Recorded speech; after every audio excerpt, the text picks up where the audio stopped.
Assalamualaikum warahmatullahi wabarakatuh. Yang terima kasih saya ucapkan kepada yang terhormat Bapak Dr. Insinyur Budi Sumartono MD sebagai pemimpin satu. Yang terhormat Bapak Eja Birawa ST, SE, MMT sebagai dosen pembimbing 2. Yang terhormat Bapak Hari Mukti Wibowo STMM sebagai dosen penguji.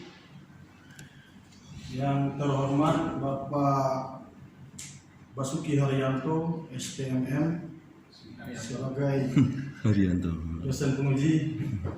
Ini Pak ini ada Pak ya. Dan audiens senior profesor saya mengatakan.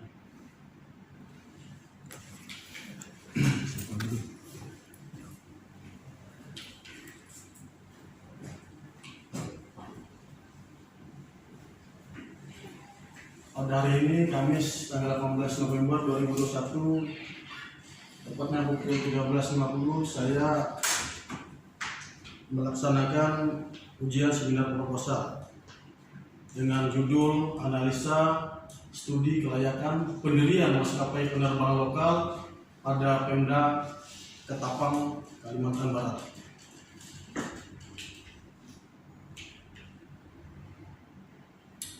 Di dalam paparan ini berisikan 3 bagian, yaitu bagian pertama tentang pendahuluan.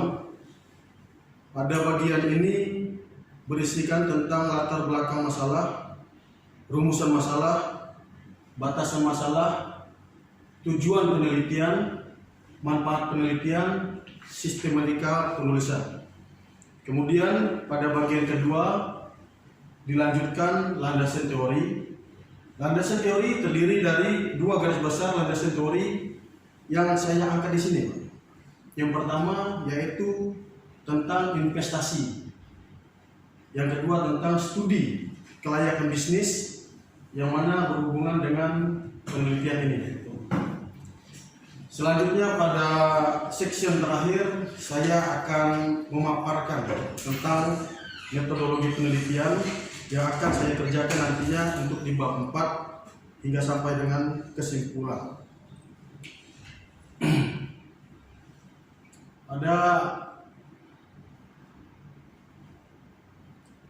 Pada sesi pertama ini yakni pendahuluan, di sini berisi tentang latar belakang masalah. Latar belakang penelitian ini adalah melihat potensi daerah Ketapang yang sangat besar yang merata di setiap wilayah daerah. Sebagai informasi, Ketapang merupakan kabupaten terluas di Provinsi Kalimantan Barat. Selamat siang Pak. Di mana sektor pertanian, kehutanan dan perikanan, perdagangan dan jasa, pengolahan perkebunan, serta pertambangan merupakan sektor-sektor yang berkontribusi tinggi terhadap pertumbuhan ekonomi di daerah ini. Perusahaan-perusahaan daerah ini sangat terintegrasi dengan perusahaan di daerah lain, terutama di satu kepulauan Kalimantan, seperti Kalimantan Tengah, Kalimantan Selatan, dan Kalimantan Timur. Sekarang tambah lagi Kalimantan Tenggara. Tetapi ada permasalahan yang dihadapi oleh masyarakat, para pengusaha, pelaku bisnis, yaitu waktu tempuh perjalanan yang jauh dan memakan waktu yang sangat panjang. Dan ini juga dirasakan oleh aparatur negeri jika ingin bertugas. Aparatur negeri yang di Pemda Kabupaten Ketapang, sehingga penyaluran logistik dan mobilisasi manusia termasuk administrasi pemerintah yang pada akhirnya berpengaruh terhadap kesejahteraan masyarakat. Atas permasalahan tersebut di atas, maka pemerintah daerah Kabupaten Ketapang akan membuat badan usaha milik daerah atau BUMD yang bergerak di bidang penerbangan untuk menunjang kebutuhan masyarakat dan pelaku bisnis, mendukung pengembangan konektivitas antar wilayah agar waktu tempuh perjalanan lebih efektif dan efisien. Kemudian supaya ini berjalan dengan lebih teratur, maka rumusan masalahnya adalah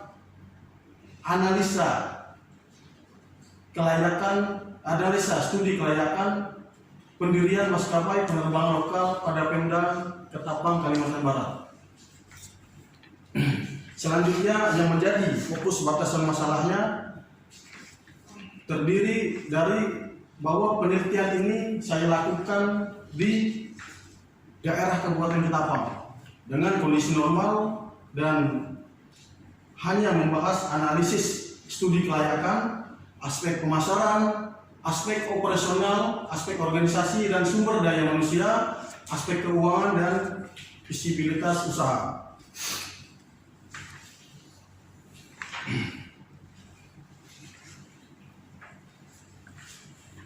Adapun tujuan dari penelitian ini adalah menganalisis studi kelayakan pendirian maskapai penerbangan lokal pada Pemda Ketapang, Kalimantan Barat.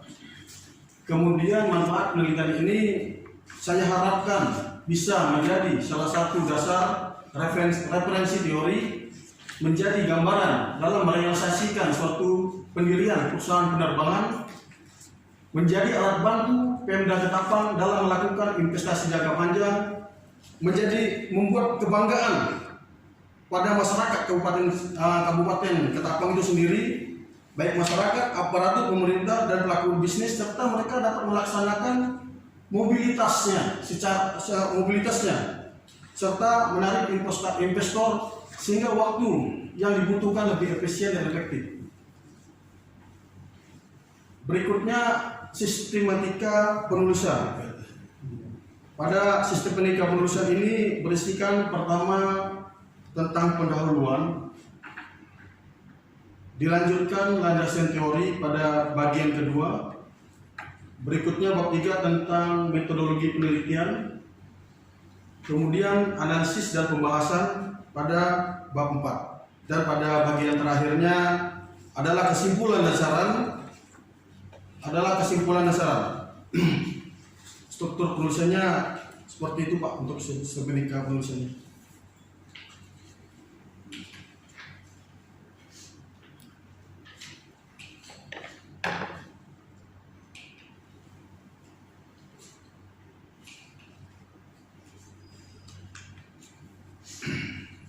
Selanjutnya pada sesi kedua ini, landasan teori, saya ingin memaparkan tentang investasi.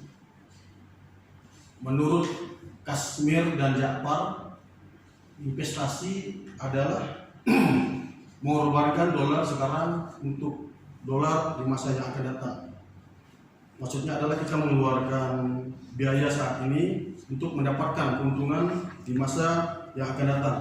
Untuk investasi sendiri terbagi menjadi dua, yaitu investasi nyata, trade investment, dan investasi financial investment.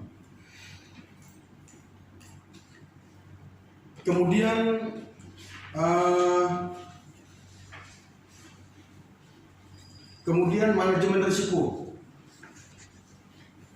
Menurut Rustam, manajemen risiko serangkaian metodologi dan prosedur yang digunakan untuk mengidentifikasi, mengukur, memantau, dan mengendalikan risiko yang timbul dari seluruh kegiatan usaha, baik risiko kredit, risiko pasar, risiko personal, maupun risiko-risiko lainnya dalam upaya memaksimalkan nilai perusahaan.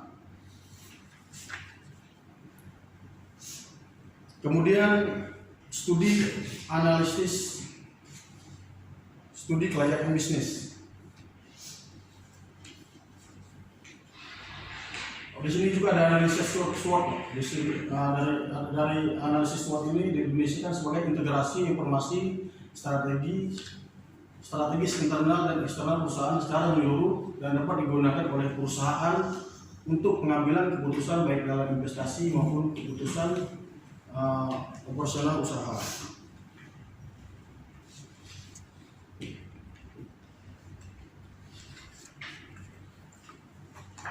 Kemudian studi kelayakan bisnis menurut Kashmir dan Jakfar lagi,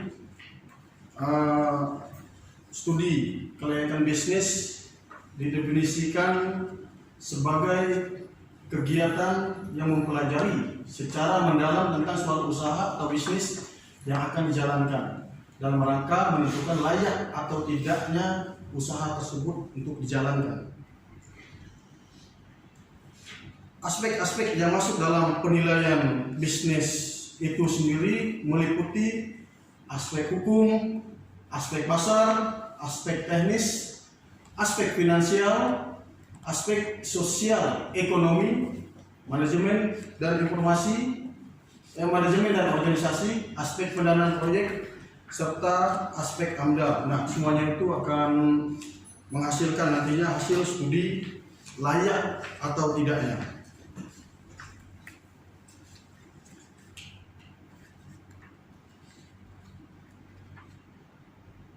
Kemudian selanjutnya aspek pasar. Kenapa saya langsung ke aspek pasar? Karena aspek hukum tetap dijadikan syarat sebagai syarat, tetapi seperti batas masalah tadi, aspek hukum tidak akan saya bahas. Kemudian saya akan masuk ke aspek pasar. Menurut Soeharto, aspek pasar berfungsi menghubungkan manajemen suatu organisasi dengan pasar yang bersangkutan melalui informasi. Di dalam aspek pasar ada 3 faktor utama yang menjadi perhatian, yakni perkiraan, penawaran, dan permintaan yang terdiri dari perincian permintaan masa depan dan saat ini, penawaran konsumen, kebijakan, peraturan, dan perencanaan pemerintah. Kemudian pangsa pasar dan persaingan yang terdiri dari pangsa pasar, persaingan, dan harga. Selanjutnya strategi pemasaran yang terdiri dari promosi dan distribusi.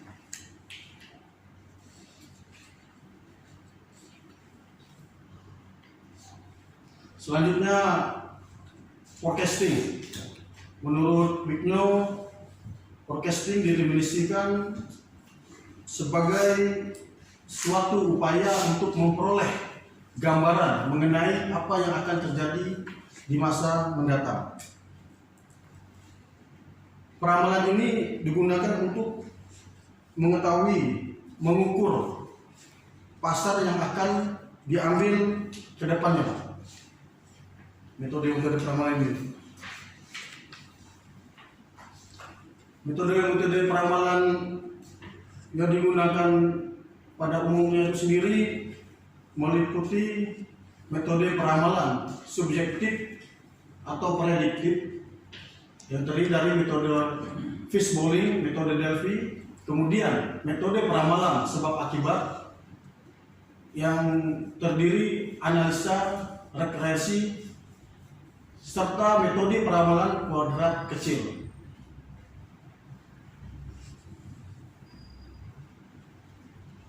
Sedangkan pengukuran peramalan itu sendiri, saya akan menggunakan pengukuran peramalan dengan menggunakan metode MSE, mean square error.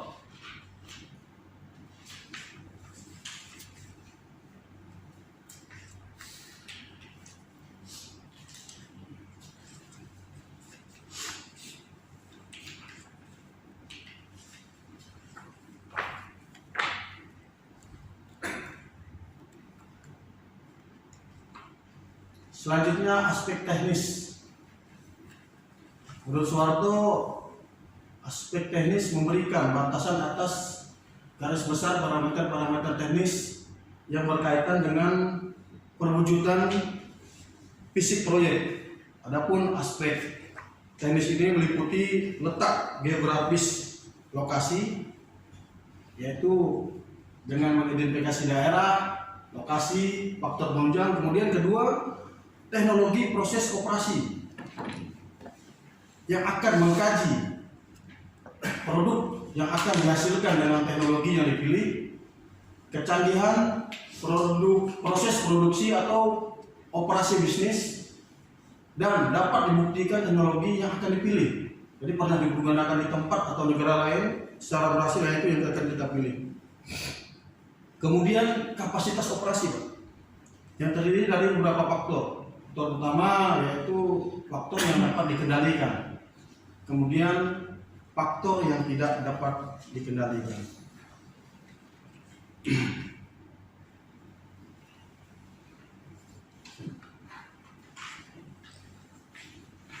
Berikutnya, nah ini adalah rumus yang digunakan dalam menentukan kapasitas operasi. Saya menggunakan rumus ini, Pak, dalam menentukan kapasitas operasi. Di antaranya adalah indeks produktivitas. Ini diukur dengan membagi hasil yang diperoleh dengan input yang dikerjakan, atau membagi efektivitas dibagi efisiensi. Selanjutnya, total produktivitas, yaitu total faktor productivity sama dengan nilai pokok produk dibagi semua input yang terpakai dikali 100%. Kemudian rate capacity. Rate capacity ini adalah tingkatan keluaran per satu waktu yang menunjukkan bahwa fasilitas secara teoretik mempunyai kemampuan produksi. Ini menurut pengarangnya Fahmi. Sedangkan value menurut Fahmi, penilaian terhadap suatu produk terutama dianggap karena memiliki kegunaan. Sini penghitungan value-nya adalah quality ditambah time length ditambah flexibility dibagi price. Kemudian perencanaan kapasitas jangka panjang.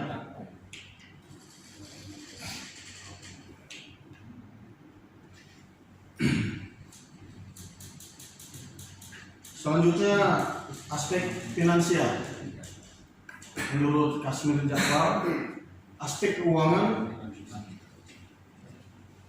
pada studi kelayakan bisnis digunakan untuk menilai keuangan perusahaan, diantaranya yaitu perolehan sumber dana, estimasi pendapatan, dan jenis investasi beserta biaya yang dikeluarkan selama investasi, serta proyeksi laporan keuangan yang terdiri dari laporan laba rugi, neraca, dan uang kas.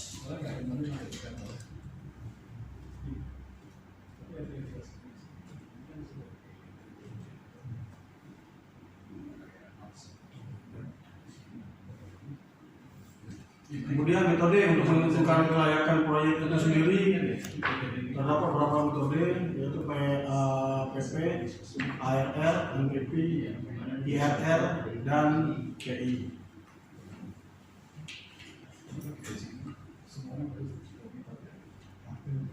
Nah, pada sesi yang terakhir ini saya akan jelaskan tentang metodologi penelitian. Mungkin bisa dilihat dari situ, Pak, di sini kurang jelas. Metode penelitian yang akan saya gunakan dalam penelitian ini. Adapun urutan atau pola pikir yang akan saya gunakan dapat dilihat dari flowchart yang ada di depan ini. Jadi kegiatan penelitian dimulai dengan studi pustaka,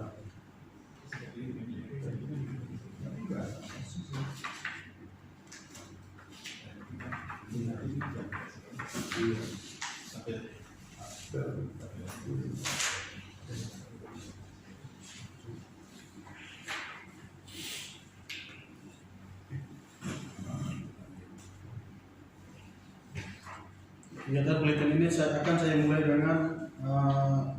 dengan studi pustaka, kemudian studi lapangan.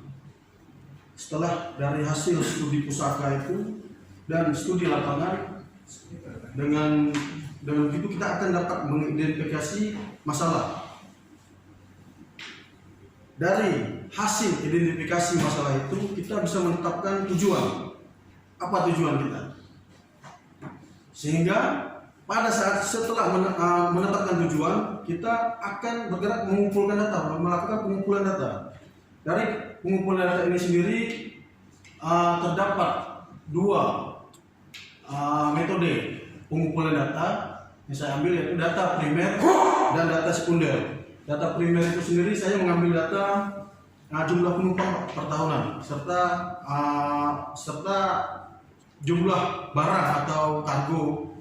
Karena dari sini airline itu sendiri pendapatannya hanya ada dua pokoknya, yaitu dari penumpang dan dari barang atau kargo. Sedangkan promosi atau iklan itu sangat jarang sekali. Kemudian data sekunder dimulai dari spesifikasi bandara yang akan digunakan, spesifikasi jenis pesawat, harga pembelian pesawat, daftar jenis dan biaya perizinan, biaya jasa perawatan, harga bahan bakar, serta harga tiket pesaing. Dari data-data ini, dari data primer serta data sekunder, data yang diolah, kita akan melakukan pengolahan data. Kemudian dari hasil pengolahan data itu akan ada peramalan, Pak. Peramalan di sini ada menggunakan metode moving average dan eksponensial. Dari moving average dan eksponensial ini,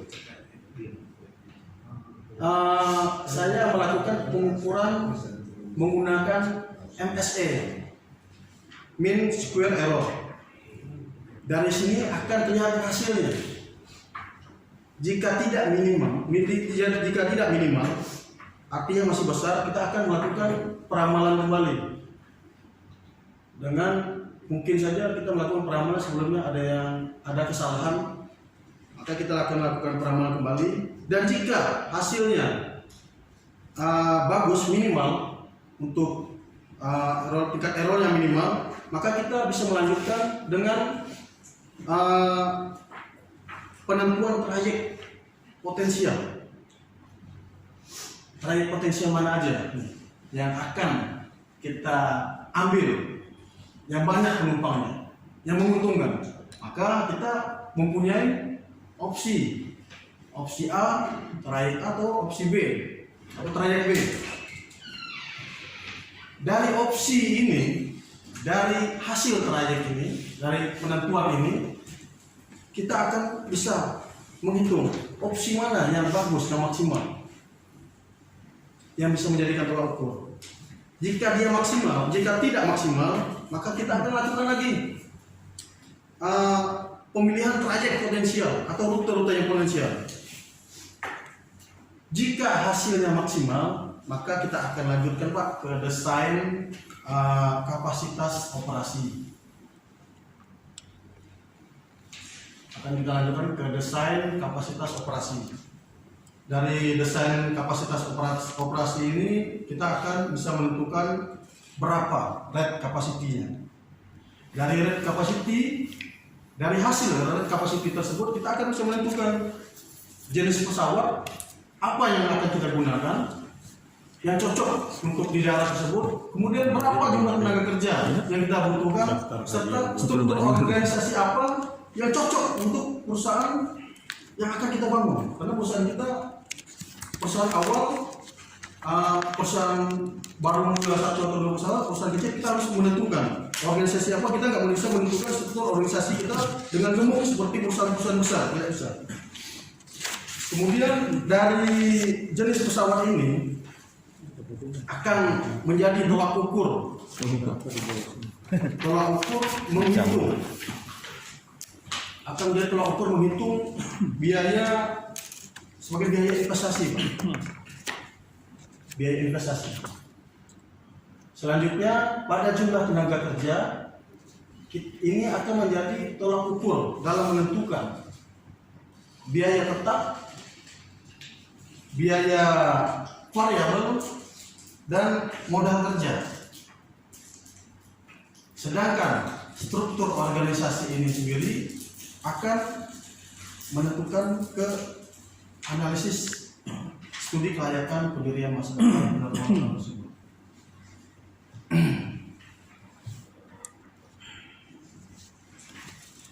Kemudian selanjutnya penghitungan pengolahan data berikutnya. Ya ini biaya tetap serta biaya variabel. Dari biaya tetap dan biaya variabel ini kita akan bisa menentukan SPP. Dari SPP-nya ditambah profit, kita akan bisa menentukan berapa harga jual tiket yang akan kita jual.